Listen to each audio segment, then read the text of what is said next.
Bonjour, merci d'écouter ce podcast.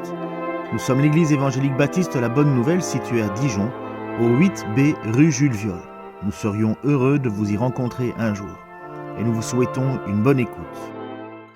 C'est encore une joie de pouvoir prêcher la parole de Dieu ce matin. Et j'aimerais commencer par vous poser une série de questions. Vous répondez dans votre tête. Est-ce que vous connaissez Napoléon ? Est-ce que vous connaissez Raphaël Nadal ?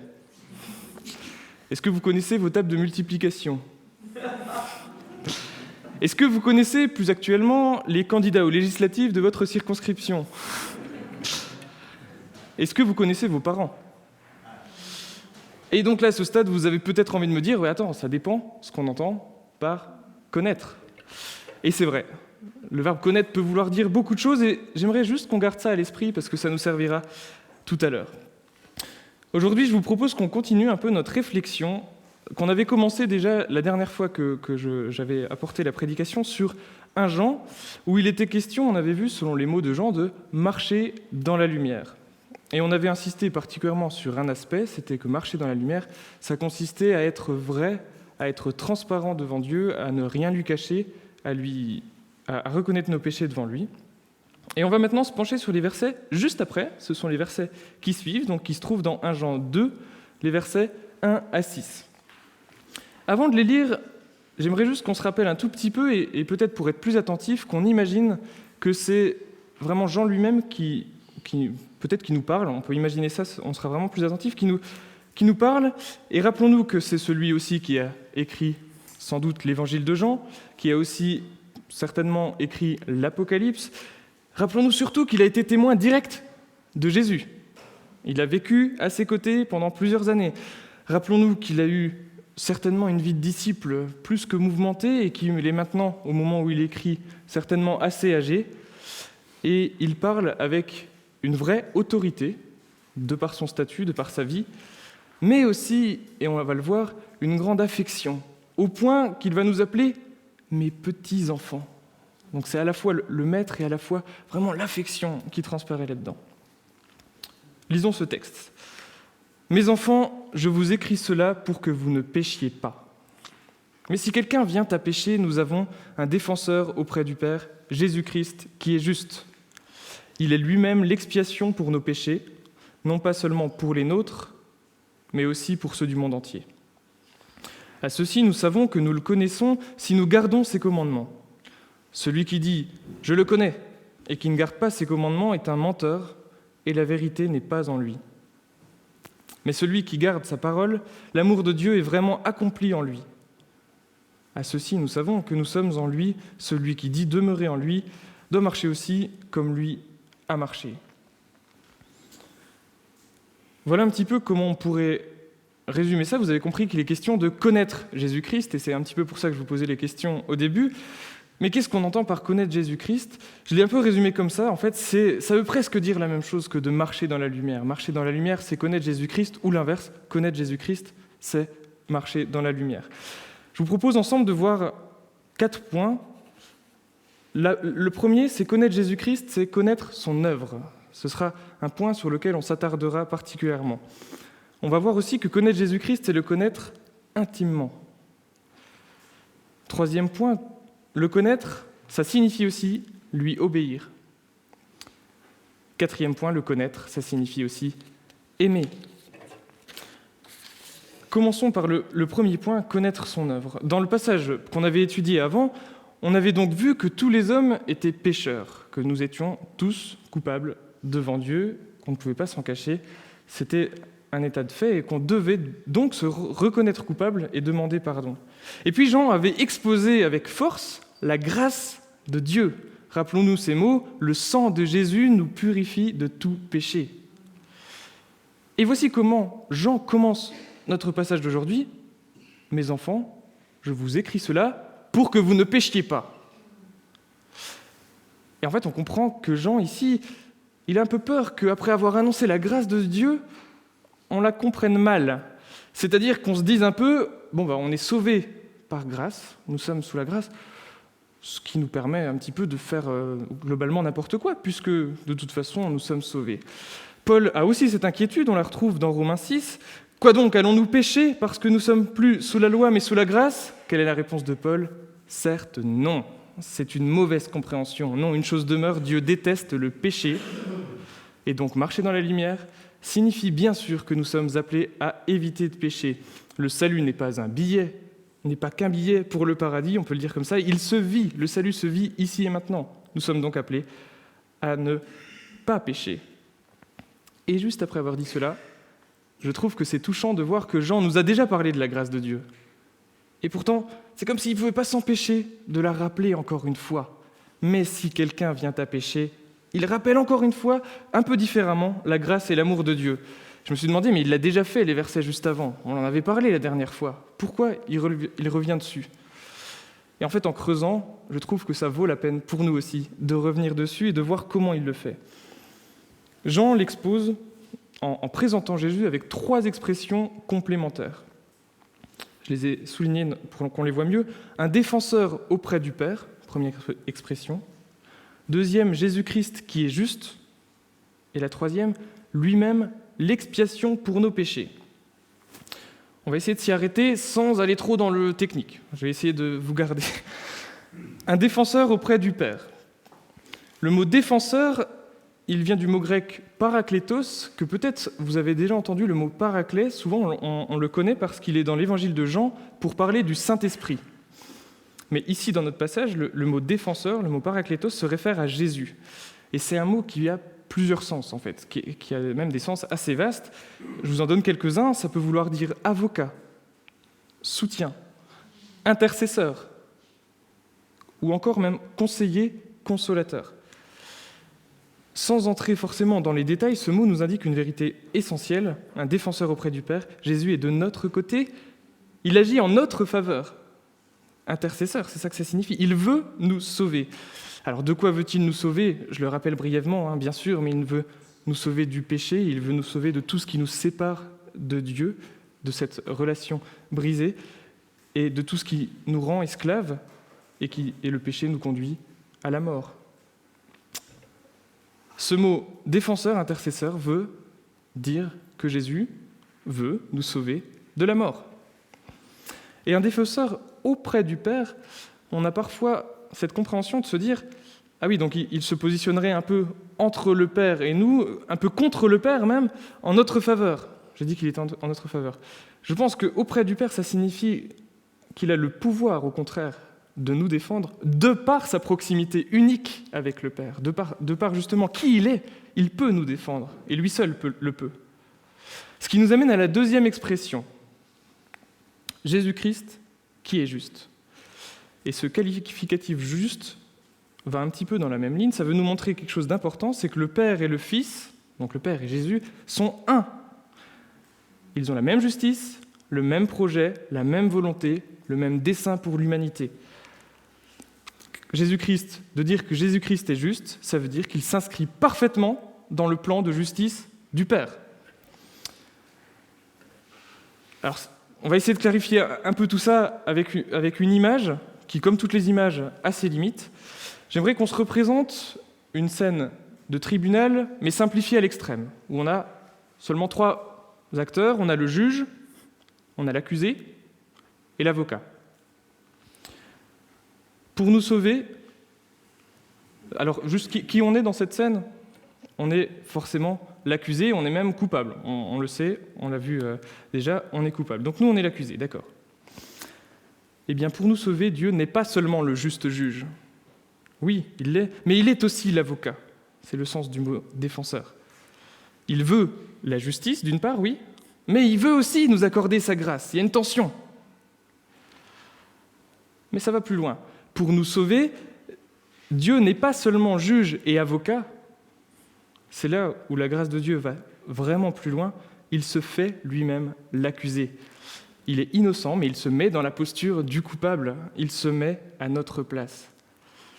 Et si on continue un tout petit peu le raisonnement, pour nous sauver, Dieu ne se met pas seulement un peu à notre place, il va jusqu'à subir la condamnation à notre place. Réellement, c'est la mort de Jésus sur la croix, c'est ce que nous avons rappelé en prenant la scène.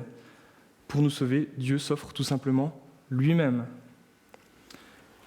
C'est vraiment par l'œuvre de Jésus-Christ qu'on voit se résoudre cette tension, qu'on voit la justice menée à sa perfection et en même temps l'amour intense de Dieu.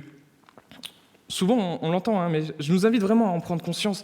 Et si on va d'ailleurs plus loin, juste pour compléter, par sa résurrection, nous voyons aussi la victoire définitive de Dieu sur la mort. Je vous propose de lire 2 textes qui viennent vraiment faire résonner un petit peu juste ce qu'on a vu avec ces 2 expressions. Le premier se trouve dans Romains 8, les versets 31 à 34.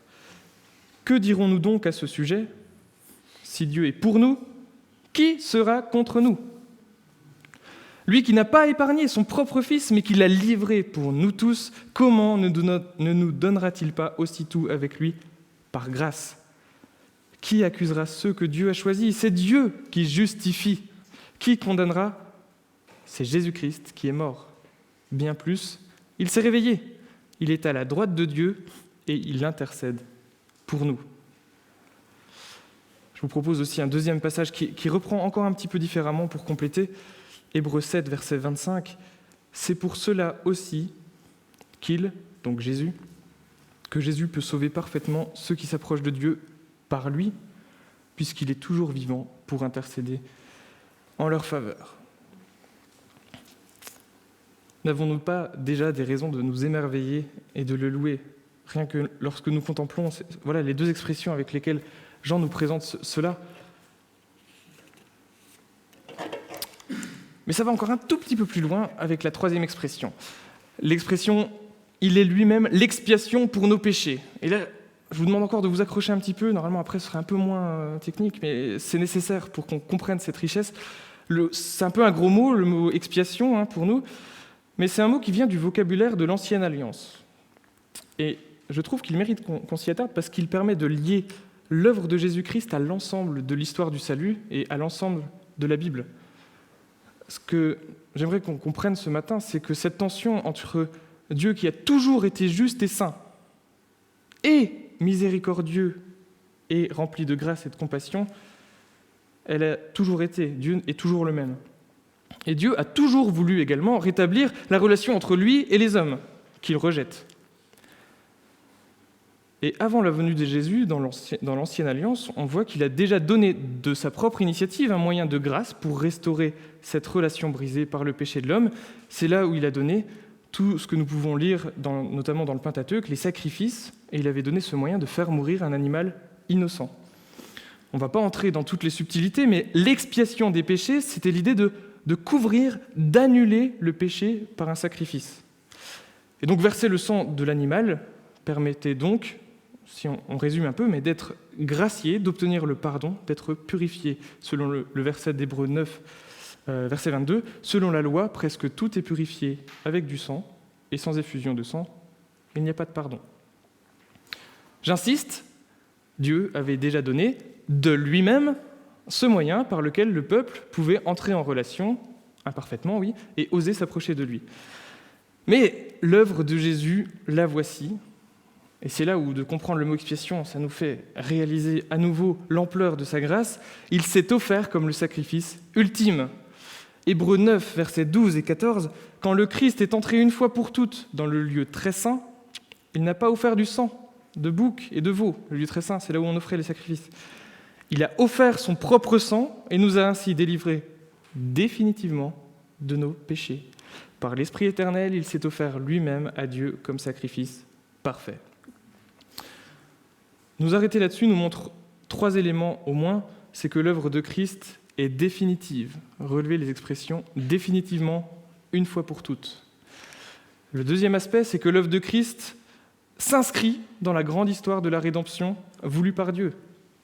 C'est le point culminant de cette histoire. Et troisième aspect, le salut en Jésus-Christ ne concerne plus seulement le peuple élu par Dieu, qui était Israël, et ce n'est pas une moindre nouvelle pour nous, mais qu'il étend cette grâce à tous les hommes. C'est d'ailleurs comme ça que Jean conclut ce rappel du salut. Il nous dit, non pas seulement pour les nôtres, donc de péché, mais aussi pour ceux du monde entier. Jean rappelle la portée de l'œuvre de Jésus-Christ. Il n'y a donc aucune limite à la grâce de Dieu, elle est offerte à tous, y compris, ici le terme « monde », c'est le sens le plus péjoratif du terme, hein. C'est l'humanité rebelle et hostile à Dieu. Donc, si on se résume, connaître Jésus-Christ, c'est connaître cette œuvre merveilleuse de salut, c'est comprendre l'immensité de sa grâce, ne pas la considérer comme normale. Je dis ça parce que, personnellement, comme on en entend souvent parler, etc., on a tendance à en adoucir, à moins en prendre conscience, mais à comprendre l'immensité de sa grâce et bien sûr accepter ce cadeau immérité. Et je trouve que cette connaissance de son œuvre nous pousse à l'émerveillement, à l'adoration. Et donc que ça valait le coup pour nous de s'y arrêter à nouveau, même si Jean l'avait déjà expliqué la fois passée. Au passage, c'est aussi pour ça que nous célébrons la scène, pour nous en rappeler, pour ne jamais oublier cette grâce, ce sacrifice que Jésus a accompli. Cela nous amène à notre deuxième point. Connaître Christ, c'est connaître son œuvre, et le connaître intimement. J'aurais pu dire aussi connaître personnellement. Puisque nous avons vu que l'œuvre de Jésus-Christ, le but, c'est une réconciliation totale entre Dieu et nous. Notre Dieu veut avoir une relation avec nous. C'est un mystère, c'est impressionnant, mais c'est une réalité.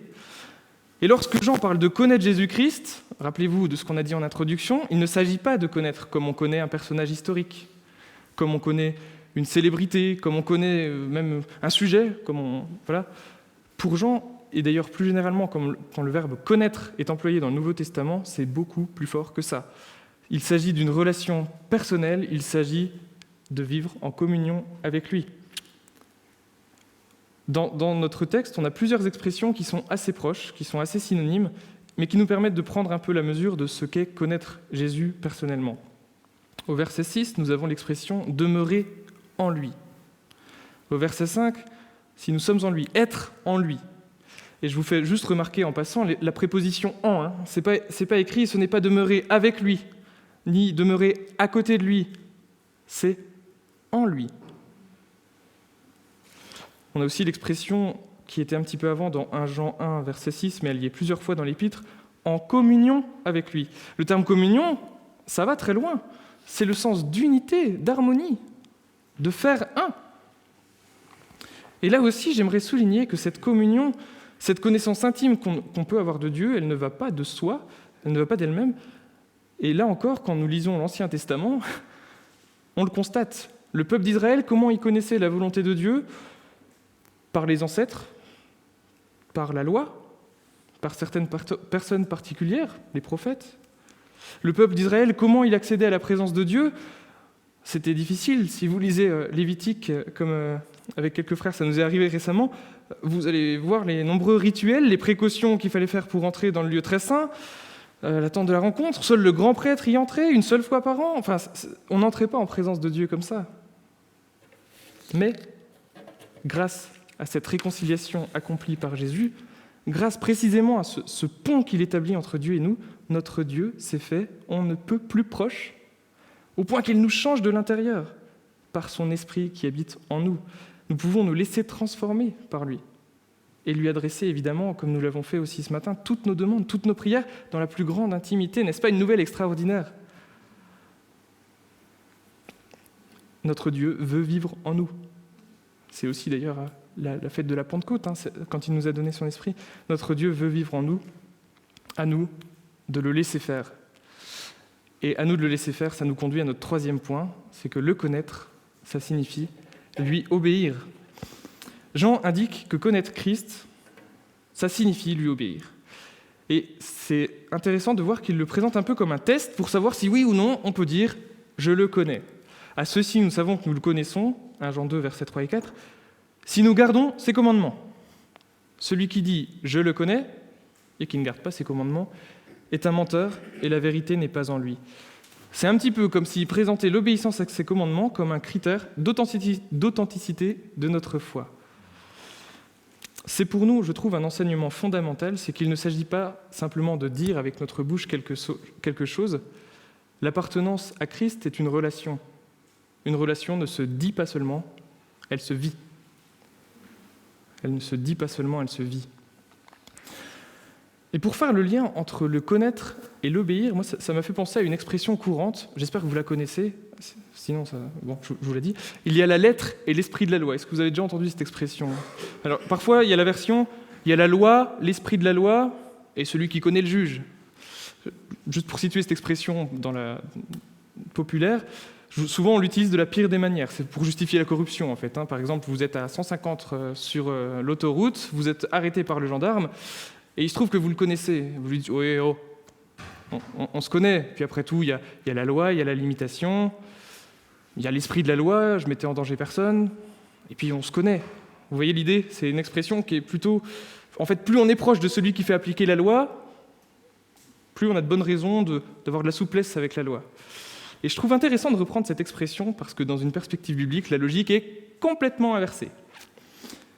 Plus on se rapproche du juge, donc du législateur, donc de notre Seigneur, et on se rend compte que plus on a de bonnes raisons de lui obéir joyeusement.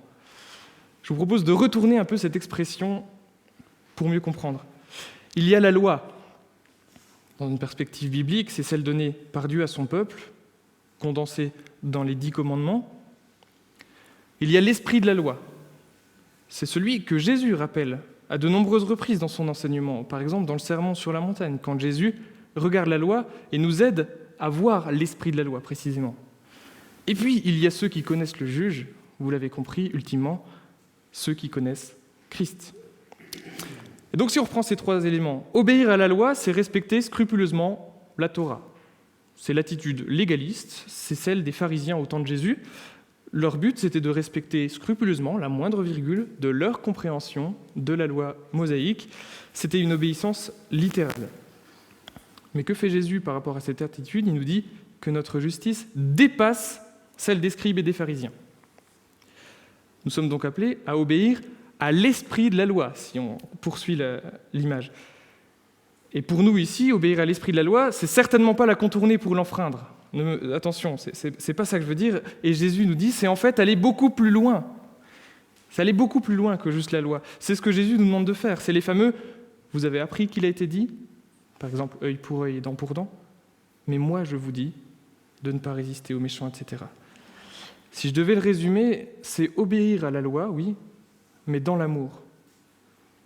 Pour prendre les exemples que l'on voit lorsqu'on regarde Jésus, c'est pratiquer la justice, oui, mais d'abord avec amour. C'est venir en aide à son prochain, même le jour du sabbat. C'est pratiquer premièrement la réconciliation, avant les offrandes et les autres rituels. Et peut-être pour le dire autrement, si vous me permettez un petit jeu de mots, obéir à l'esprit de la loi, c'est en fait obéir animé par l'esprit, avec un grand E, animé par l'Esprit Saint. C'est obéir en étant animé par cet esprit donné à la Pentecôte, cet esprit de Dieu qui habite en nous. Et donc, ultimement, on a quand même aussi connaître le juge. Pour nous, en pratique, c'est la même chose qu'obéir à l'esprit de la loi, bien sûr, mais ça change surtout la raison d'obéir. Ça change où va notre regard lorsqu'on connaît pour nous Christ. Et j'aimerais ici peut-être parler d'une image qui était employée par les pères de l'Église pour parler de l'obéissance. Ils distinguaient 3 types d'obéissance. Ils distinguaient l'obéissance de l'esclave. Pourquoi un esclave obéit-il ? Par obligation, par contrainte, parce qu'il est esclave, par obligation. Il y avait aussi l'obéissance du mercenaire. Un mercenaire, c'est quoi ? C'est quelqu'un qui fait quelque chose en vue d'obtenir une récompense, en vue d'obtenir un salaire, de l'argent. Donc, j'obéis en vue d'obtenir quelque chose. Vous avez compris, notre obéissance ne ressemble pas à celle de l'esclave, parce que nous n'agissons pas par obligation. L'obéissance dont nous parlons n'est pas celle du mercenaire, parce que nous n'obéissons pas en vue d'obtenir une quelconque rétribution. L'obéissance pour nous, c'est le 3e point. Elle est plutôt comparable à l'obéissance de l'enfant. Parce que pourquoi un enfant obéit-il à son père ? Elle est fondée sur quoi, cette obéissance ? Elle est précisément fondée sur le lien d'amour qui les unit, le Père et lui. Nous agissons, nous obéissons par amour pour Christ. Parce qu'il nous a montré son amour et sa grâce infinie. On agit en réponse à cette grâce. Et ça, c'est possible, allons plus loin, c'est possible parce que le Christ vit en nous. Et c'est l'Esprit Saint, c'est lui qui produit cet élan d'obéissance. rappelons-nous que ce n'est pas parce que nous lui obéissons que nous pouvons être en sa présence. Ce n'est pas parce que nous lui obéissons que nous pouvons être en sa présence. C'est parce que Jésus-Christ nous justifie que nous pouvons être en sa présence et donc que nous lui obéissons. Je le répète, c'est parce que Jésus-Christ nous justifie que nous pouvons être en sa présence et donc que nous lui obéissons. Dans les versets 3 et 4, Jean utilise plusieurs fois le mot « garder ». Garder ses commandements, garder sa parole. Et ce verbe « garder » peut être traduit par « observer » ou tout simplement par « obéir ». Mais je voudrais simplement m'arrêter sur ce terme « garder » que je trouve intéressant pour nous à méditer. Pensons à l'image de garder fort contre soi toutes les paroles de notre Seigneur, comme un bien précieux. Et dans le mot « garder », il y a aussi l'idée de temps, de rester fidèle toute notre vie. Si parfois on doit faire le tri, on réfléchit à ce qu'on doit garder. Donc pour nous, dans nos vies, si on doit faire du tri dans nos vies, voilà ce qu'il nous faut garder. Ces paroles, ces commandements. On retrouve aussi cette idée de marche. On marche dans la lumière, sur la durée, sur le chemin, progressivement, en gardant ces paroles. Et justement, pour parler d'obéissance, Jean, d'ailleurs, utilise à nouveau cette image de la marche à la suite de Jésus-Christ. Il nous dit au verset 6, « À ceci, nous savons que nous sommes en lui. Celui qui dit demeurer en lui doit marcher aussi comme lui a marché. » Marcher comme Jésus a marché, c'est-à-dire vivre comme Jésus a vécu. Nous sommes appelés à marcher dans les pas de Jésus. Rappelons-nous que c'est Jean qui écrit. Il a été témoin oculaire de Jésus, il l'a vu vivre. Donc pour lui, c'était évident, il faut marcher comme Jésus a marché. C'était son exemple parfait. Il prenait non seulement les enseignements de Jésus dans sa vie, mais il le prenait vraiment, son attitude, comme exemple. Et nous pouvons être reconnaissants d'avoir les évangiles qui nous renseignent aussi sur l'attitude de Jésus. Jésus incarne son enseignement par sa vie. Peut-être juste pour le prouver, mais même s'il n'y en a pas besoin, mais pour s'en rendre compte, méditez sur l'application très claire du verset de Jean 15, 13. Jésus nous dit « Personne n'a de plus grand amour que celui qui se défait de sa vie pour ses amis. » Ne l'a-t-il pas fait ?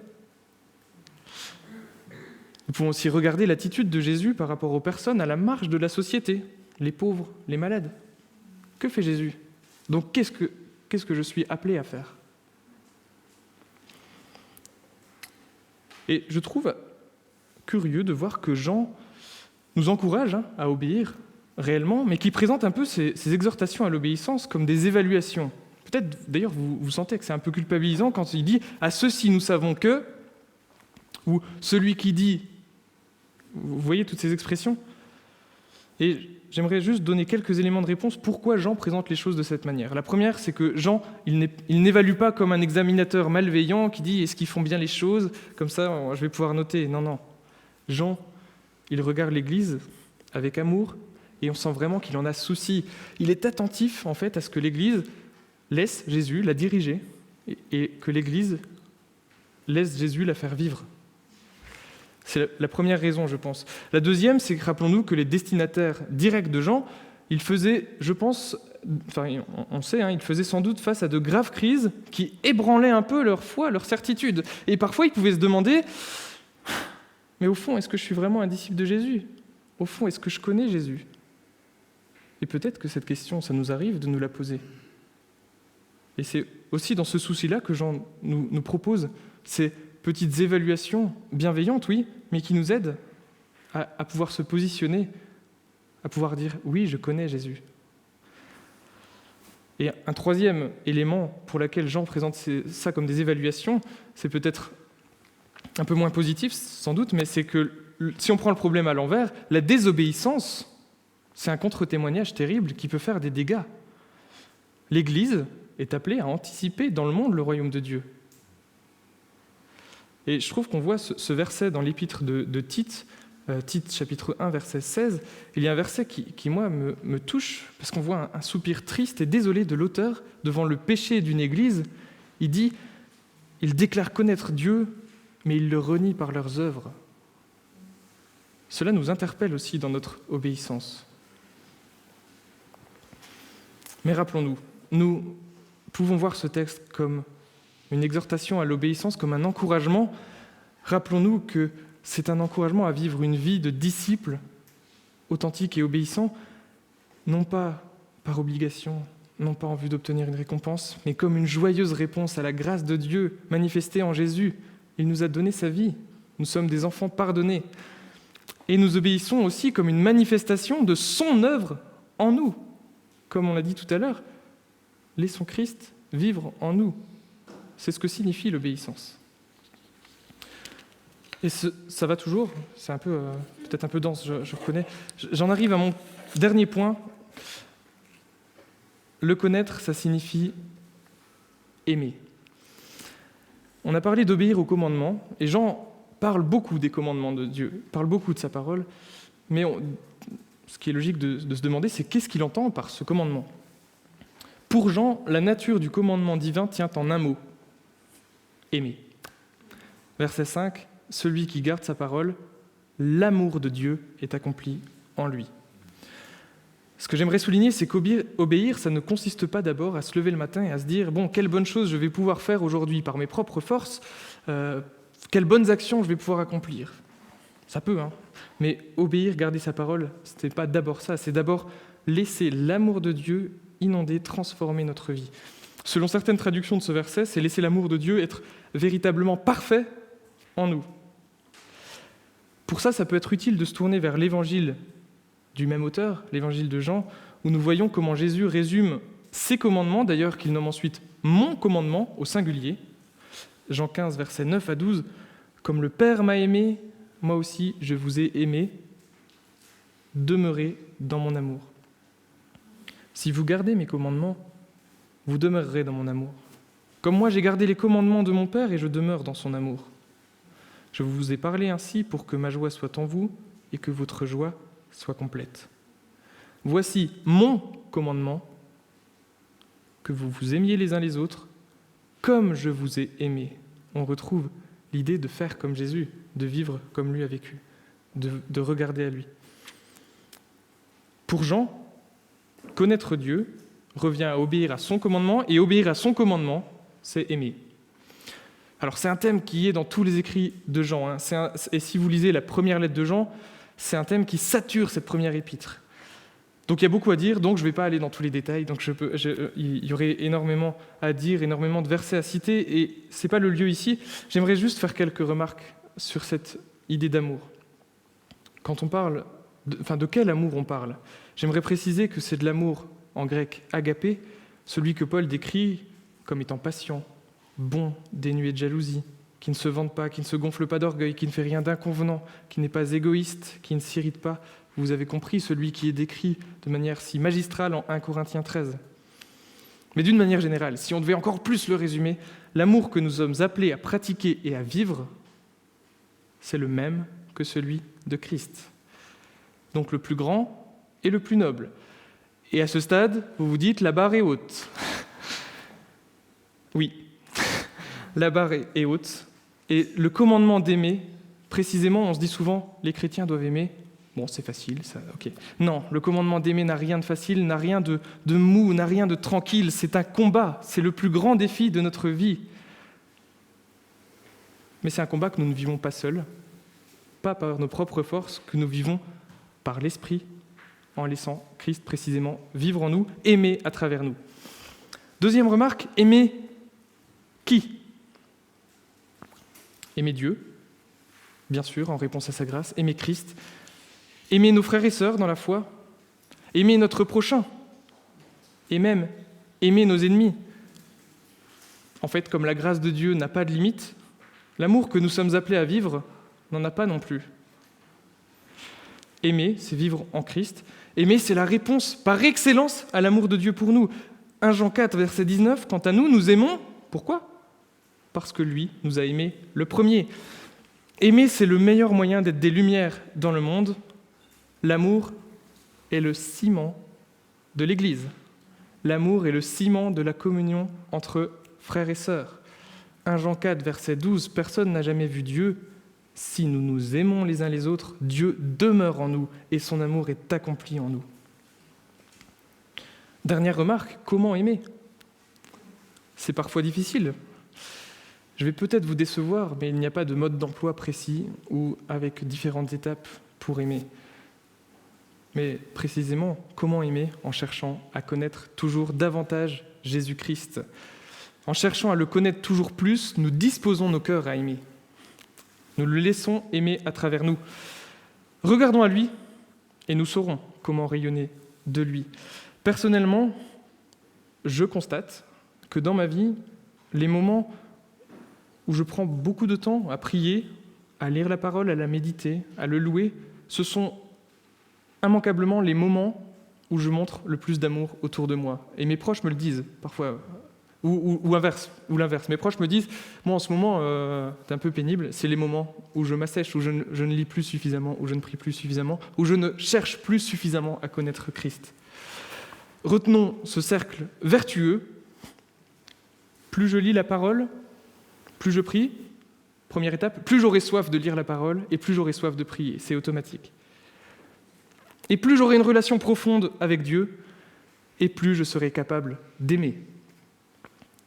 Un autre cercle vertueux qui veut dire la même chose, plus je connaîtrai Jésus, plus j'aurai envie, plus j'aurai soif de le connaître. Et plus je le laisserai vivre en moi, et plus je serai capable d'aimer.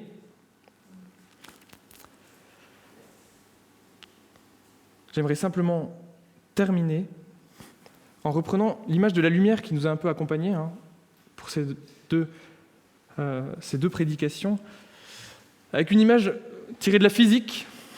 Vous aimez la physique, peut-être? Ouais. C'est assez simple, normalement. Un objet qui reçoit la lumière et qui la diffuse en physique, ça s'appelle un objet diffusant. Ou une source secondaire, parfois on appelle, mais c'est un objet diffusant. Et c'est ainsi qu'il devient visible. Donc un objet qui n'est pas éclairé, on ne le voit pas. Donc en fait, c'est tous les objets, pour qu'on les voie, il faut qu'ils deviennent des objets diffusants, qui diffusent la lumière qu'ils reçoivent. Et bien pour nous, plus nous demeurons dans la lumière, plus nous marchons dans la lumière, plus nous diffuserons cette lumière. Plus nous nous laissons remplir par l'amour de Christ, plus nous diffuserons cet amour autour de nous. Je vous invite à la prière.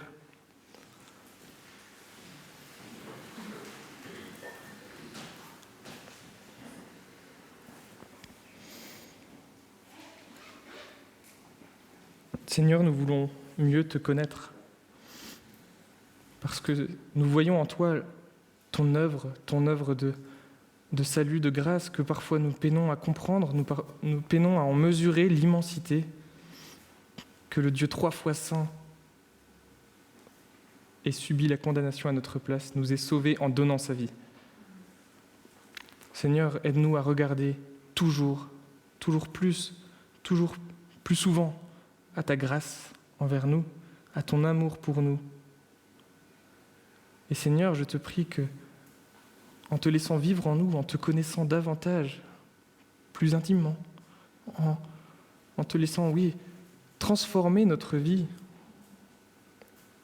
nous puissions davantage aimer, davantage t'obéir, davantage te refléter, Seigneur. C'est ma prière pour ton Église, qu'elle puisse te laisser vivre en elle, que ton amour puisse se voir, puisse se diffuser. Oui, Seigneur, nous avons soif de toi, nous avons soif de mieux te connaître. Aide-nous à entretenir sur la durée cette relation avec toi. Parce qu'un jour, Seigneur, nous te verrons face à face. Un jour, nous serons en parfaite communion avec toi. Et aide-nous, Seigneur, à entretenir cette communion que nous avons le privilège d'avoir déjà sur cette terre. Seigneur, que ton amour nous transforme, que ton amour nous inonde et que nous continuions, Seigneur, par ta grâce, à marcher, non pas par nos propres forces, mais à marcher dans ta lumière, dans la lumière qui vient de toi. Ô notre Père, ô notre Sauveur, à toi la gloire. Amen.